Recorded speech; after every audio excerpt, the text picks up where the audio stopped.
Hello, everybody. Look, I think the key thing for me is it's the world of change as we're seeing right now. I've just done a 45-minute session on the sentiment cycle and what's going on in terms of how I see things around the world.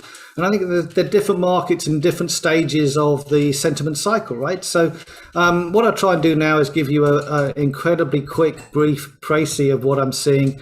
Guys, I'm not going to put the sentiment cycle up. Honestly, for those of you that have seen it before, go have a look at then you know what I'm talking about. For those of you that haven't seen it before, please listen to the podcast that's just been, and then you'll be able to pick some stuff up.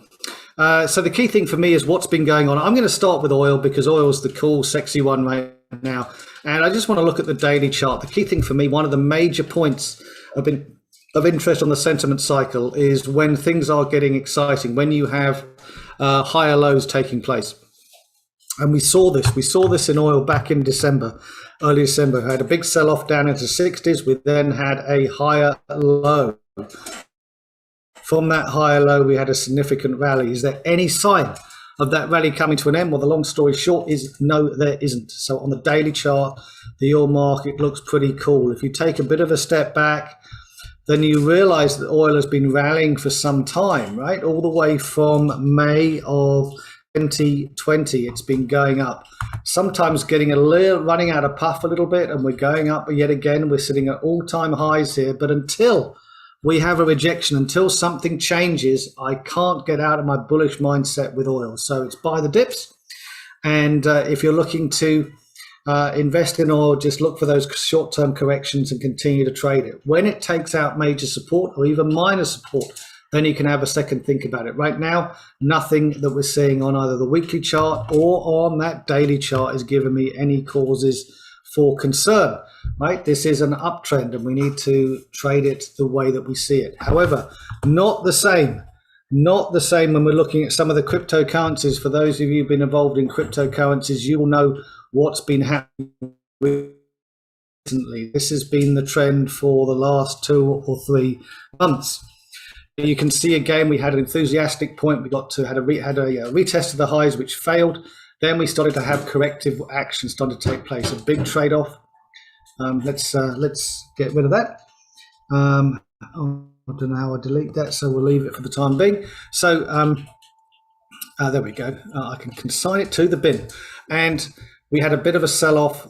Then it bounced back, but again, didn't take out the previous high, began to fail. The market was rotating, and all the signs there were that we're having that subtle warning coming into play, right? So as the market has unfolded, we then have an overt warning when we broke through the major support around the 3,600 level, and now we're starting the big cycle moves down. So we've had one, now we've had two.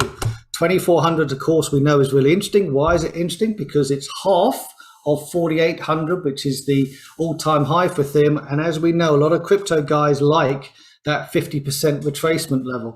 Will it hold this time? Well, I don't know. We'll have to see what happens. But what I'm looking for from a positive trading perspective, if you like to get long and start to trade this from the long side again, is a higher low. We are a long way away on the daily charts from a higher low, a number of days away. Might take another 5 or 10 days to establish even some kind of low here. For the time being, we're accelerating away to the downside. Even if we put a ring low in place over the next couple of days, I still am not convinced that this is the low. We will have to wait and see. We need that proof point of a higher low coming in. For the time being, every bounce needs to be sold because that's what we're seeing in front of us. So a completely different part of the cycle. Let's go and look at the, well, not look at that one. Let's go and look at the S&P. Okay, here we go with the S&P. What are we seeing there? Again, let's just take a step back. Enormous rally. Okay, you want returning confidence. You want enthusiasm. I think you've got it when it comes to stock markets. So what's been happening here?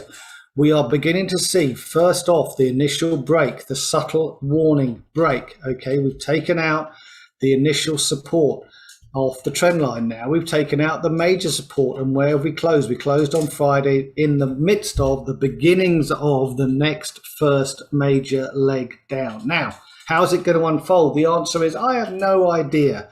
Is this still a buy the big dip moment? My head tells me probably not, but who knows what's going to happen. Okay, so at the moment, If we're looking at this from a sentiment cycle perspective, are seeing a downtrend unfold. Have we finished yet? Well, no, I'm only seeing one major move down. We need to see 2 or 3 waves before we start to get that bullish price action. So it seems to me, in my mind, there's a little bit further to go. How is that going to unfold? I'm not sure. We'll see how it turns out. There'll be seasonally bullish times to be buying stocks and seasonally bearish times over the next couple of months. Maybe in about 6 to 8 weeks' time, we'll see a bull point that we can think about getting more involved. But for the time being, this looks like a downtrend to me. And we're not done, and we've got more moves, more waves, if you like, to unfold, even on the minor dailies, before we look at a weekly chart going back a much longer period of time. So we've looked at oil. We've looked at the stocks. Let's have a brief look at gold. What's happening with gold? Well, when we unpick gold on the daily charts, you can see from here, look, here we go, high, low, high, low, high, low, high, low. Is this a bearish? No, of course not. Now we've got the opposite side of things. We now have a series of bullish sequences taking place. I don't know where this is going to end. It might end next week. Who knows? But for the time being, from a technical perspective, what we're seeing is a series of high lows. So bullish times, right? Completely the opposite of what we're seeing in the cryptocurrency, completely the opposite of what we're seeing in the stock market as well too. Let's have a quick look at a couple of currencies. Is there anything happening in the euro? What I'm not sure about in the euro is what is going to happen next. To me, what I'm seeing here is a consolidation forever. A consolidation forever. The range traders out there, you guys must have made a fortune in the last 2 months in the euro, because it has gone nowhere, right? However, we did try a break to the top side, and we've now come down.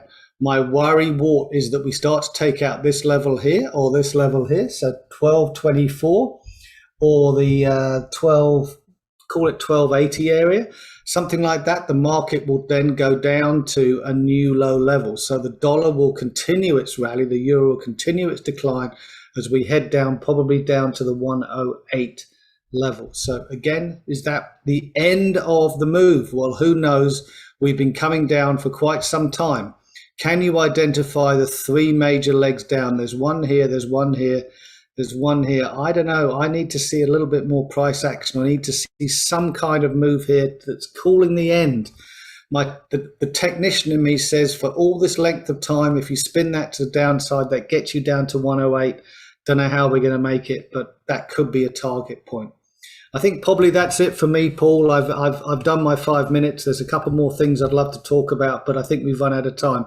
Look, interest rates still remain on the upside, and the trend is up. We could see corrections, but for the time being, the trend is up. And maybe dollar yen also, the trend is down. You know, for those of you who are interested, guys, go take a look at those daily charts and you can see the overall pattern. It looks like that's beginning to roll over for the time being, but it's not as clear to me as it is in the euro. Right now, I think this is the major risk, that we take it out to the downside. Again, do I have any ideas why? No. If Russia does something with Ukraine, then pretty much that might be the catalyst. Who knows? We'll see what